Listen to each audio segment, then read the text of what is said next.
Bonjour à tous. On dit qu'en Afrique subsaharienne, le taux des natalités est fortement élevé. Eh bien, ce taux élevé des natalités cache très souvent un pourcentage également élevé d'infertilité, des taux d'infertilité dans certains couples. Nous parlerons aujourd'hui des causes de l'infertilité chez la femme. Mais dans un autre numéro, nous parlerons également des causes de l'infertilité chez l'homme. Mais aujourd'hui, nous parlerons des causes et traitements de l'infertilité chez la femme. Avec nous pour en parler, le docteur Steve Kilembe du service de gynécologie à l'hôpital général de référence d'Ekitambo. Bonjour docteur. Oui, bonjour madame. Pour votre premier passage dans le plateau de Congo Buzz Télévision, quelles sont vos impressions? Bon, nous avons une très bonne impression par rapport à cette première prestation pour parler de ces sujets qui en réalité est un problème de santé publique, et je crois que plusieurs personnes seront édifiées par rapport à ces thèmes très importants. Voilà docteur, après combien de temps un couple peut être déclaré stérile? Oui, merci beaucoup madame pour la question.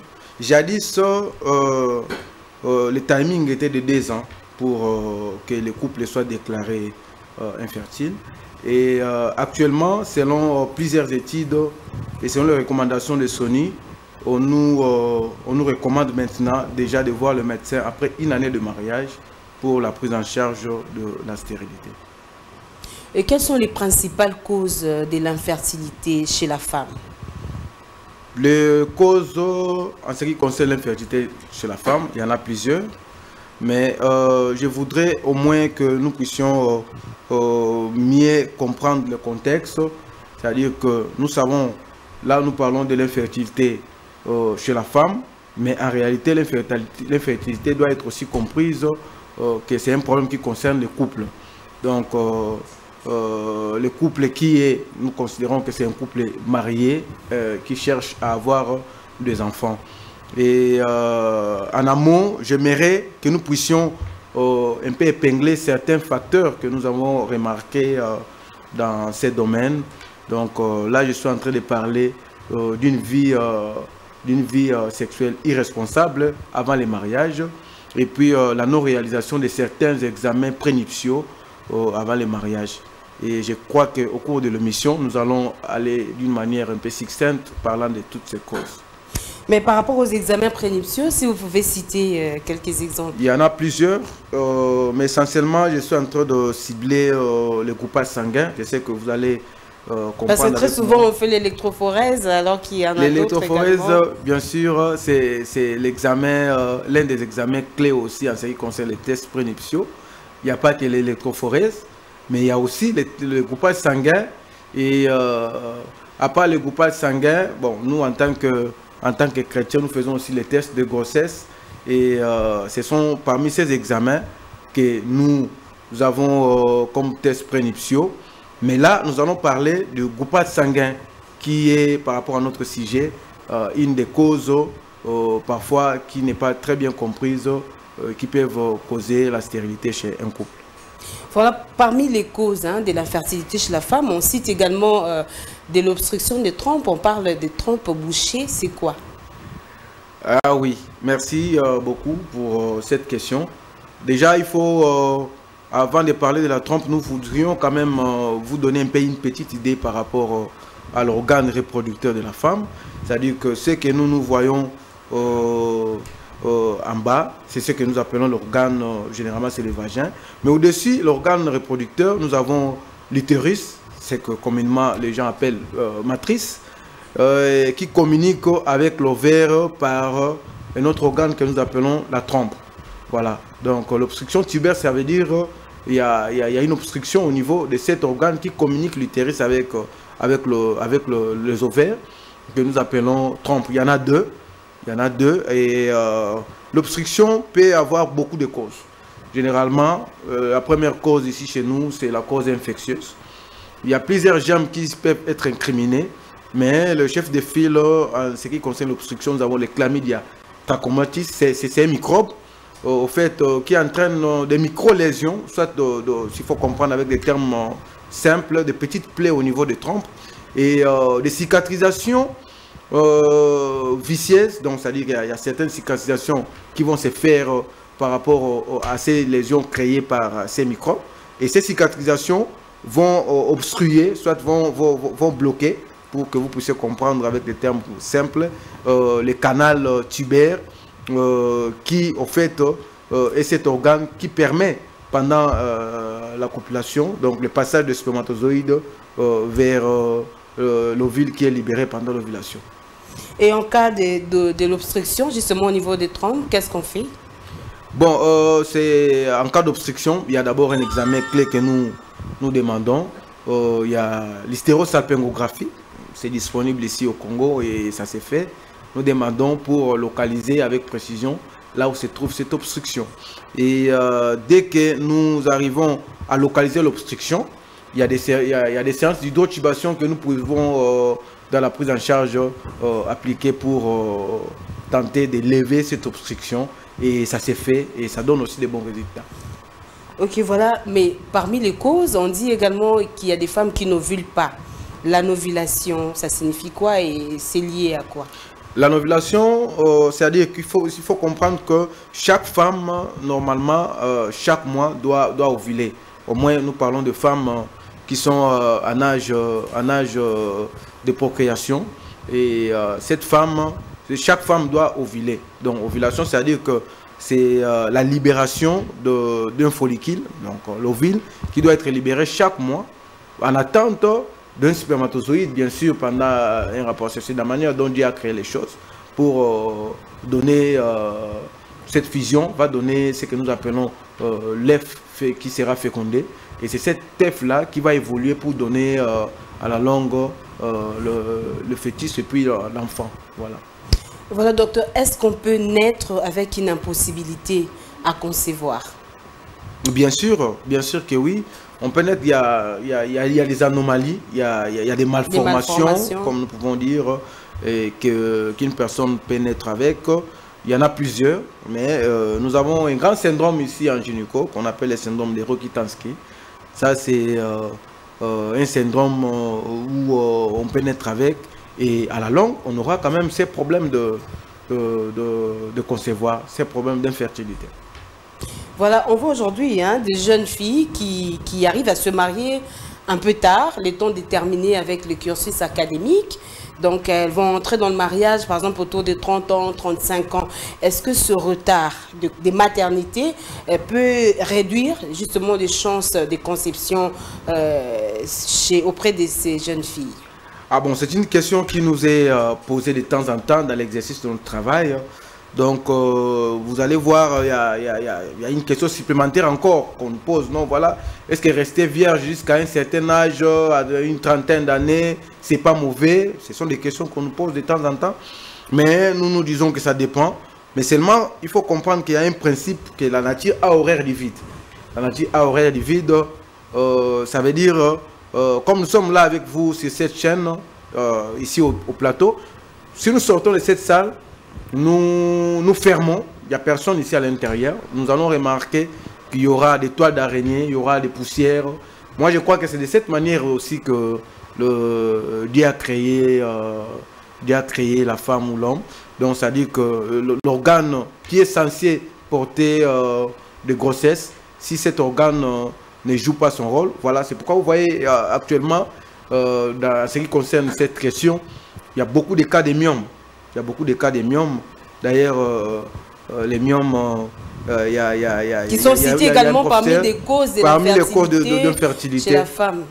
Bien, c'est parmi les causes d'infertilité. Si la localisation de cette pathologie, soit de cette maladie, myome, contrecarre ou soit empêche, on sait que d'abord, premièrement, la grossesse puisse s'installer au niveau de l'utérus, parce que c'est là que la grossesse va évoluer. Si les myomes occupent ces positionnements-là, ou soit occupent la place que devait occuper l'enfant, allez-y comprendre qu'il peut y avoir des avortements. Ça, c'est premièrement. Mais deuxièmement aussi, il peut se faire qu'il y a un noyau, soit un myome intracavitaire, soit dans la cavité. Et à ce moment-là, ça fera en sorte que le contact sexuel peut se faire, mais le spermatozoïde n'arrive pas à transiter pour aller rencontrer l'ovule qui l'attend au niveau de la trompe pour être fécondé. Mais il y a des femmes qui ont des myomes, mais qui arrivent à concevoir. Bien sûr que oui. Les myomes, parmi les causes, mais il faut comprendre qu'il va s'agir de la localisation. Et par exemple, les myomes pédiculés, tout ça, ne va pas empêcher la femme de concevoir.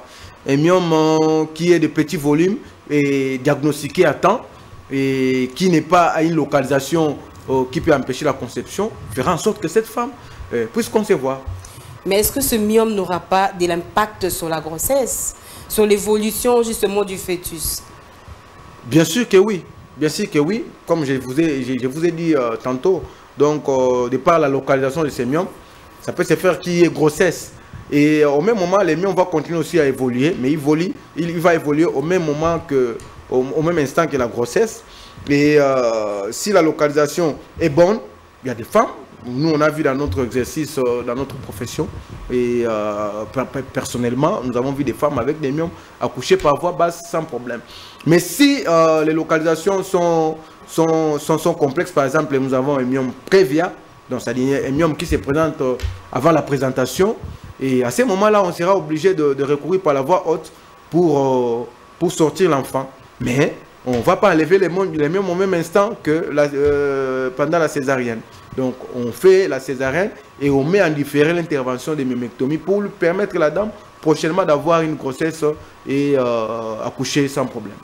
Et si le myome n'est pas prévia, donc la femme peut accoucher par voie basse, mais au moment de la délivrance, est-ce que les myomes ne peuvent pas causer ce qu'on appelle la rétention placentaire? Ah oui, c'est possible que le myome qui a une très mauvaise localisation peut se faire qu'après l'accouchement, s'il faut comprendre la délivrance, c'est-à-dire que la délivrance, c'est au fait le troisième temps de l'accouchement qui consiste à l'évacuation de placenta et des annexes. Alors, ça peut se faire que ces annexes soient bloquées par un très mauvais positionnement, soit une très mauvaise localisation de ces myomes. Et à ce moment-là, il y a des techniques qui sont, pour lesquelles nous recourons pour faire cette délivrance. Déjà, nous faisons systématiquement une délivrance assistée selon les recommandations actuelles, dans ce que nous appelons... des SONU non, dans SONU, mais actuellement, là, donc, ce sont des techniques que nous utilisons de manière tout à fait extemporanée pendant l'accouchement pour permettre une délivrance dans les minutes qui suivent. Voilà, docteur, l'usage de certaines méthodes de planification familiale, des méthodes de contraception, l'usage par exemple des stérilés, des implants, des pilules, est-ce que ça a également des conséquences? Ça joue aussi sur l'infertilité de la femme? Ah, bien entendu, bien entendu. C'est-à-dire que déjà comme il faut comprendre, il faut avoir une idée nette, c'est que la femme fonctionne par un système hormonal. Donc, quand je parle là, ce sont des hormones qui sont en train d'interagir. Quand tout ce que j'ai fait là comme mouvement, ce sont des hormones. La même chose avec le cycle de la femme. Donc, c'est-à-dire que ça tient compte d'un axe classique que les praticiens connaissent en théorie. Donc, l'axe nous appelons hypothalamo-hypophyso-gonadique. Voilà, cet axe peut être perturbé à différents niveaux. Et à ce moment-là, ça peut interférer avec le système hormonal et être la cause de stérilité.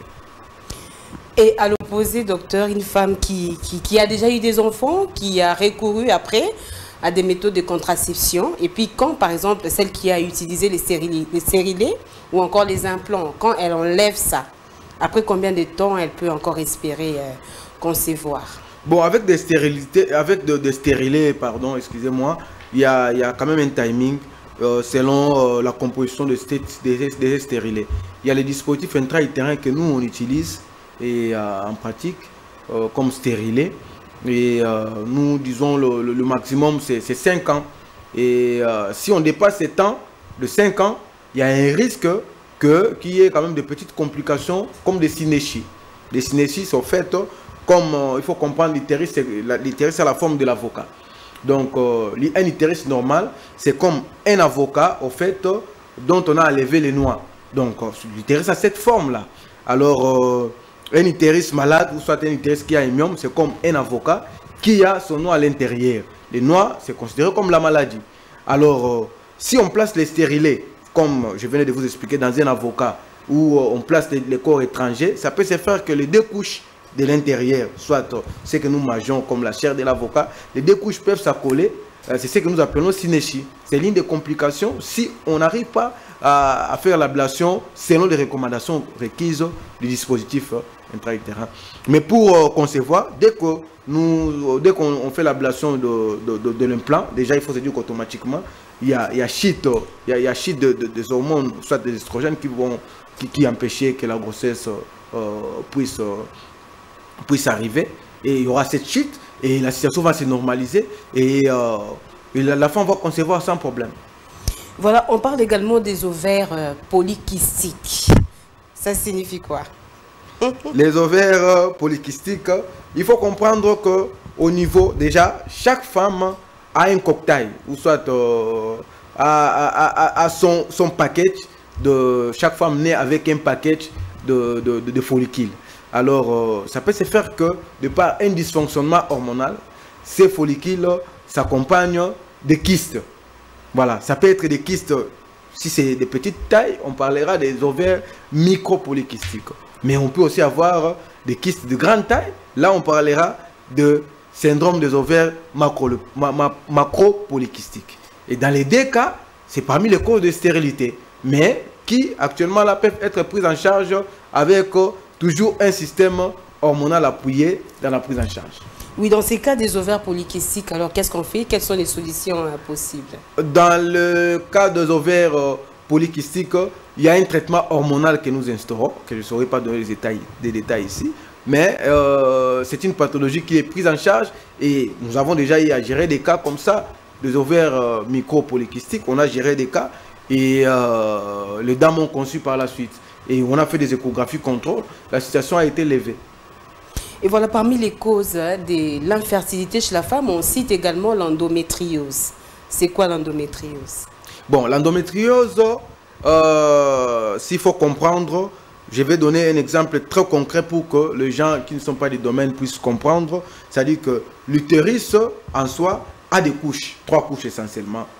Mais la couche la plus interne de l'utérus, on appelle ça endomètre. C'est cette couche qui se desquame pour donner ce que nous appelons en termes clairs des règles. Donc c'est cette couche, la desquamation, qui va donner des règles. Mais l'endométriose, au fait, la localisation ectopique, soit la localisation anormale de cette tissu endométrial qui est censé être au niveau de l'endomètre. Mais quand on trouve cette tissu de manière anormale ailleurs, dans un endroit autre que l'endomètre, que là où devait se situer, c'est ce que nous appelons l'endométriose. Mais il y a des femmes qui sont touchées par l'endométriose, mais qui arrivent également à concevoir. Bien sûr que oui. L'endométriose, ce n'est pas une contre-indication, c'est pas une cause absolue de stérilité. C'est une cause relative tenant compte de la localisation. Par exemple, une femme qui va voir les tissus endométriales se greffer au niveau des trompes, entraînant une obstruction bilatérale ou voilà, cette femme-là sera sujet d'infertilité, de stérilité. Mais si la localisation est bonne, la femme peut concevoir. Bien que la grossesse, c'est une cause, c'est une solution pour l'endométriose. Quand on a la grossesse, de par les hormones, dont la progestérone, vous voyez que ça agit très efficacement aussi pour contrecarrer les effets nocifs de l'endométriose. Mais dans les cas d'endométriose, le suivi de la grossesse doit être vraiment méticuleux. Bien sûr que oui, l'endométriose c'est vraiment une pathologie qui doit être prise en charge de manière spécialisée. Et il y a beaucoup de principes qui sont mis en compte dans la prise en charge de l'endométriose. Et c'est une pathologie, je vous assure, qu'on peut maîtriser et puis voilà, la prise en charge peut être assurée et permettre à la femme de mener sa vie correctement. Voilà, docteur, est-ce qu'il existe également des causes inexpliquées de l'infertilité? C'est-à-dire que la femme se présente en consultation, on l'examine sous toutes les coutures, on ne trouve rien, mais au finish, elle a toujours cette impossibilité d'avoir des enfants. Est-ce que ça existe aussi des causes vraiment inexpliquées de l'infertilité? Des causes inexpliquées, moi je dirais oui et non. Oui, parce que, bon, c'est par rapport à mon expertise, hein, et nous avons compris que, là moi je ne suis pas pasteur, mais je vous dis que, en ce qui concerne la prise en charge de stérilité de couple, nous faisons face à beaucoup de réalités.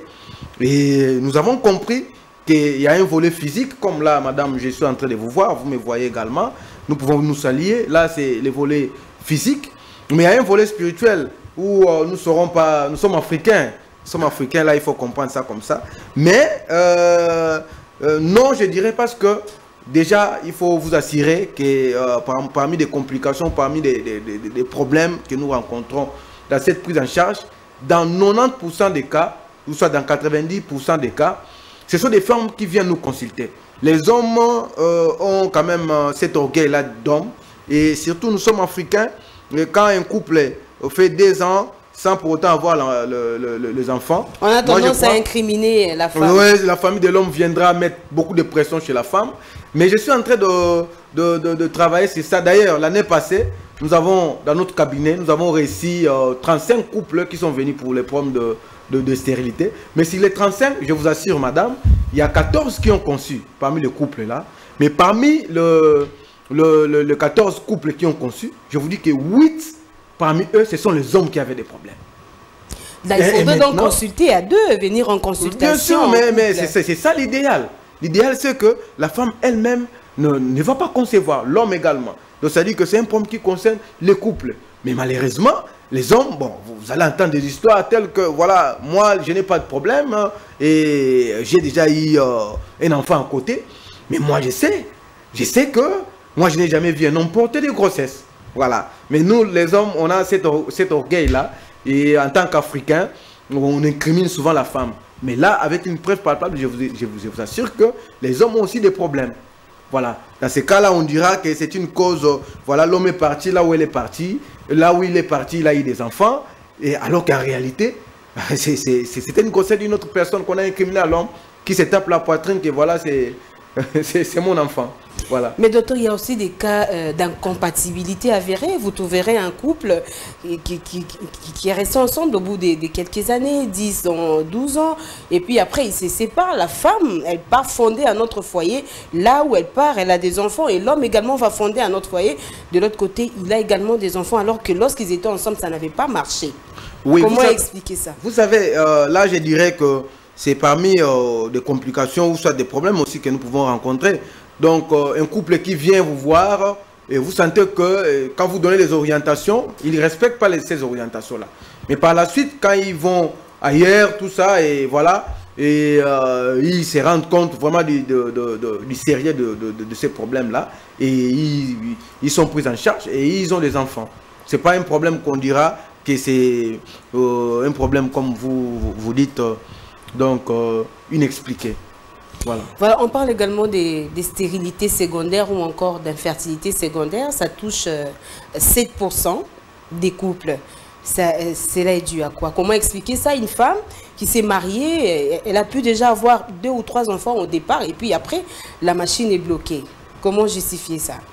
Voilà, donc déjà il faut comprendre que la réalité dans la vie, d'une manière tout à fait claire, la vie n'est pas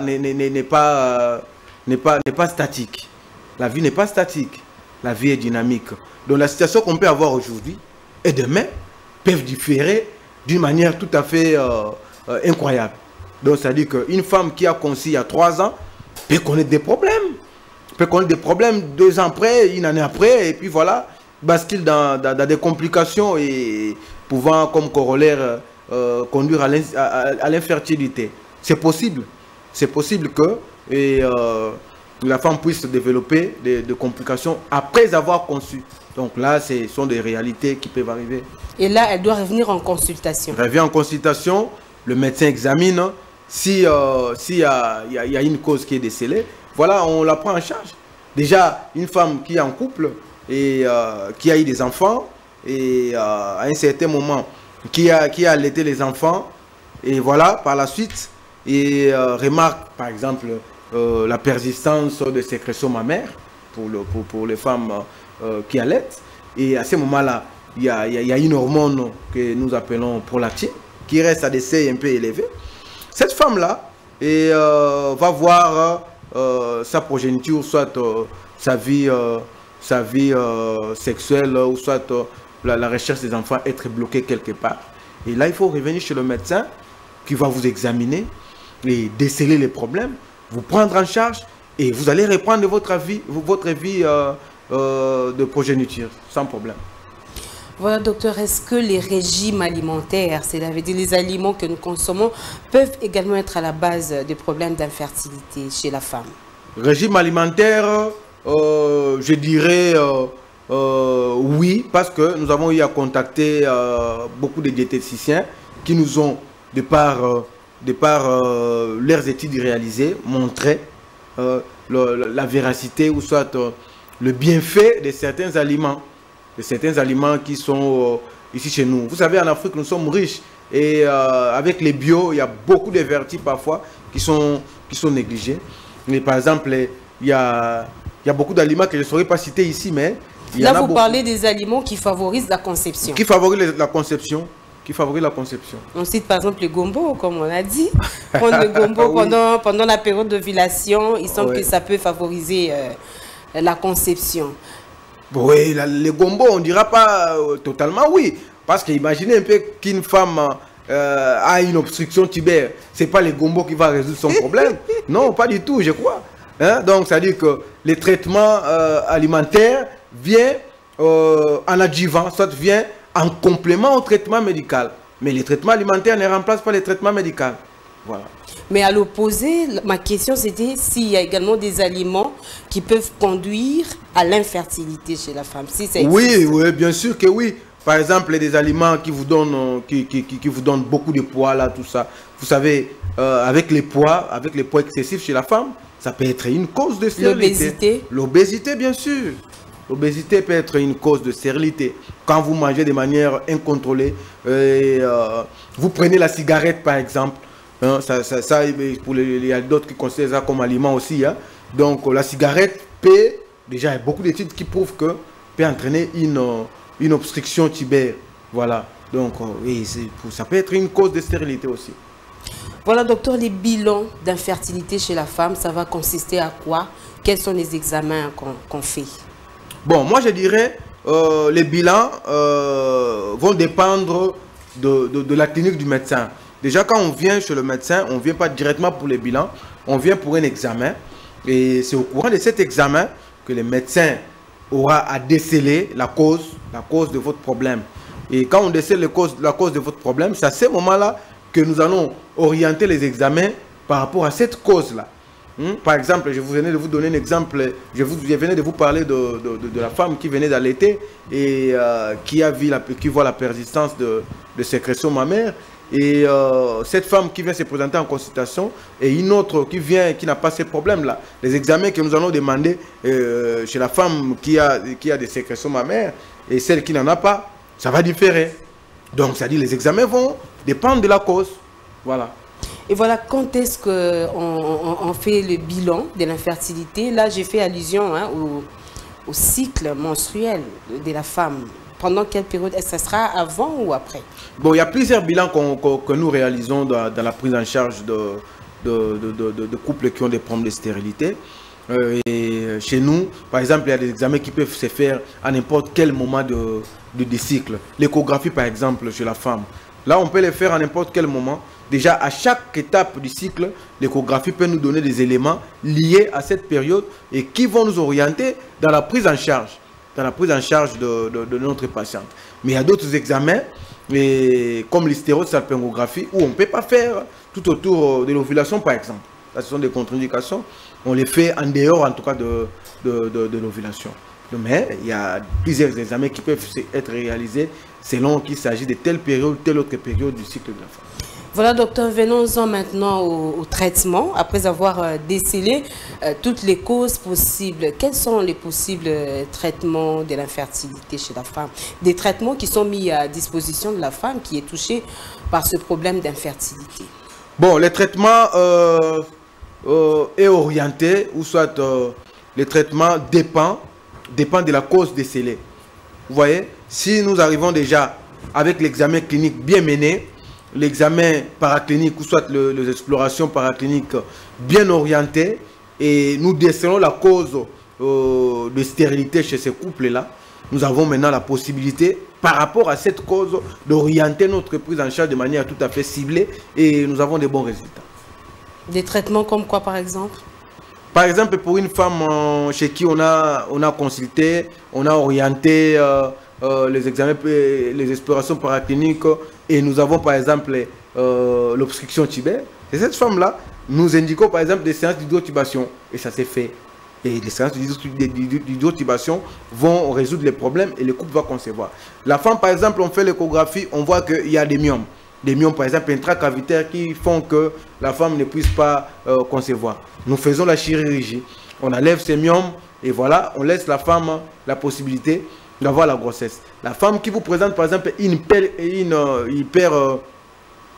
galactorée non perpérale, hyperprolactinémie, cette femme-là, avec un traitement hormonal, une prise en charge assurée, on peut résoudre ces problèmes et puis voilà, la femme peut concevoir. Une femme qui vous fait des infections tout à fait carabineuses, des infections sévères, peut aussi être sujet de stérilité. Et là, de manière tout à fait très orientée, nous prenons en charge l'infection et voilà, la femme reprend sa vie normalement et peut concevoir.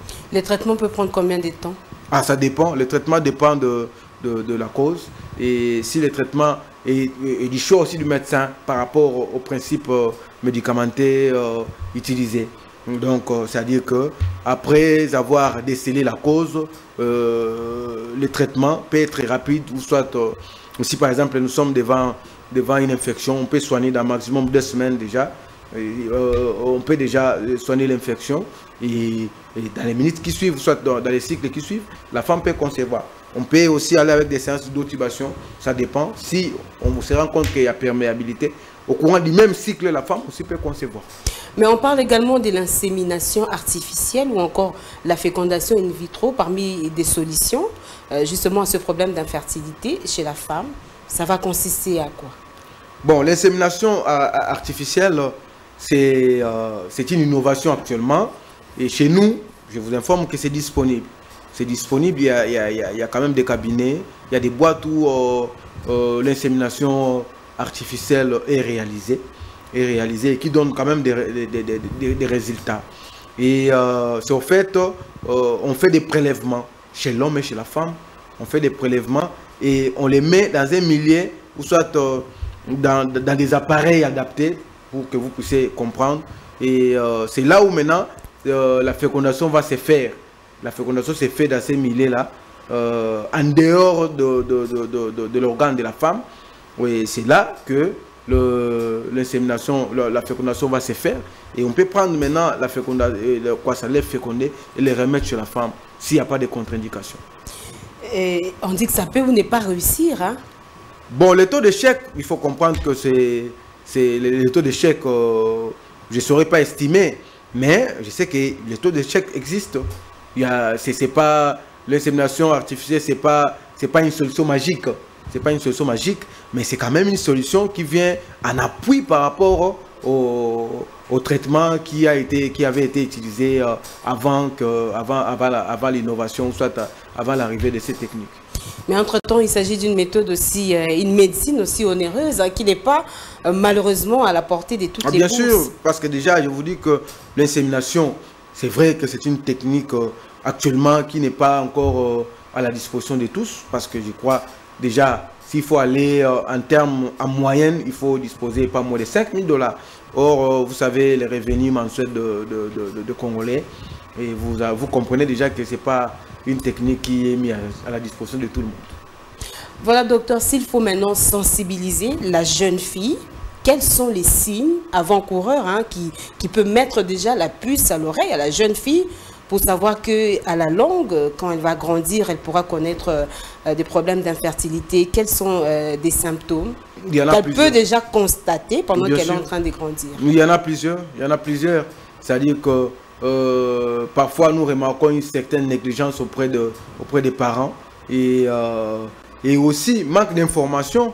Dans ces cadres, c'est ce qui nous permet parfois d'aller dans certaines églises où on nous appelle et on passe parfois dans des conférences pour essayer quand même d'activer l'intérêt à ces sujets. C'est-à-dire qu'une femme, une jeune fille qui remarque déjà des troubles pendant qu'elle n'est pas encore mariée et parfois vous voyez les parents qui manifestent un peu une certaine négligence et à la suite quand elle sera mariée elle vient avec déjà des complications et puis voilà quoi. Donc une femme qui n'est pas correctement, ou une jeune fille qui n'est pas correctement orientée, qui n'est pas correctement conseillée par les parents peut par exemple contracter des infections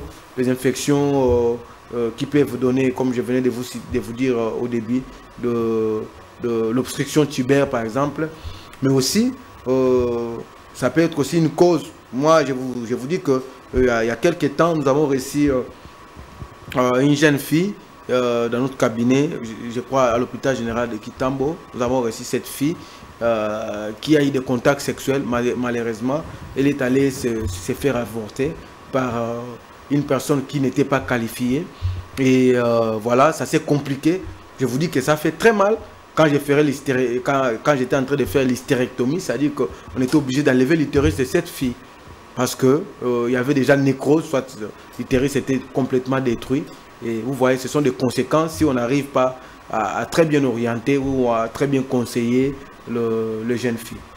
Et voilà, docteur, et par rapport aux règles douloureuses, est-ce que c'est aussi parmi des signes qui peuvent prévenir ou encore alerter sur des possibilités d'infertilité à la longue? Parce que ça cache aussi l'endométriose, les règles douloureuses. Bon, les règles douloureuses, il n'y a pas seulement l'endométriose, il y a plusieurs causes qui peuvent donner les règles douloureuses. C'est un signe d'alarme qui vous dit non, voilà, il y a un problème. Donc la situation n'est pas normale, il y a un problème et ça nécessite la consultation en gynécologie où on décèle la cause de ces règles douloureuses et dès que la cause est soignée, la situation se régularise et on repasse sa vie correctement.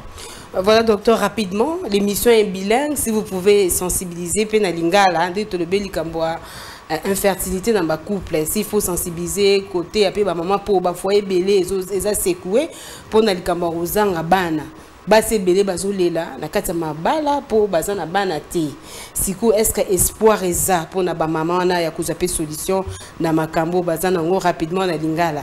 Bon, na lingala na koloba boye stérilité ou soit kozanga kobota.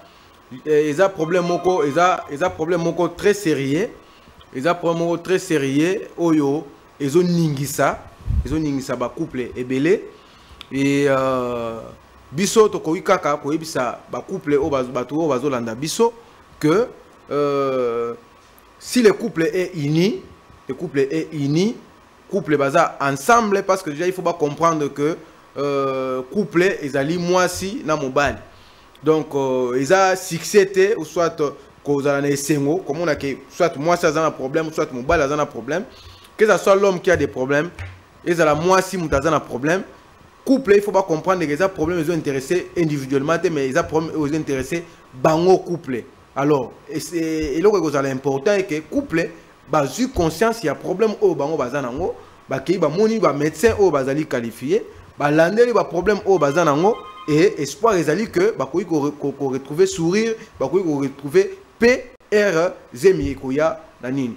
Et puis na rolinga pe kolobake na matière wana retard ezalité parce que mingi ezo comme ba comparaison o mutu o abalaki na simananga ya comme na bana boye mutu o ya salaki boye tout ça comparaison ezalité chaque couple baza distinct ndenge zambe asali ke bango bazala ini.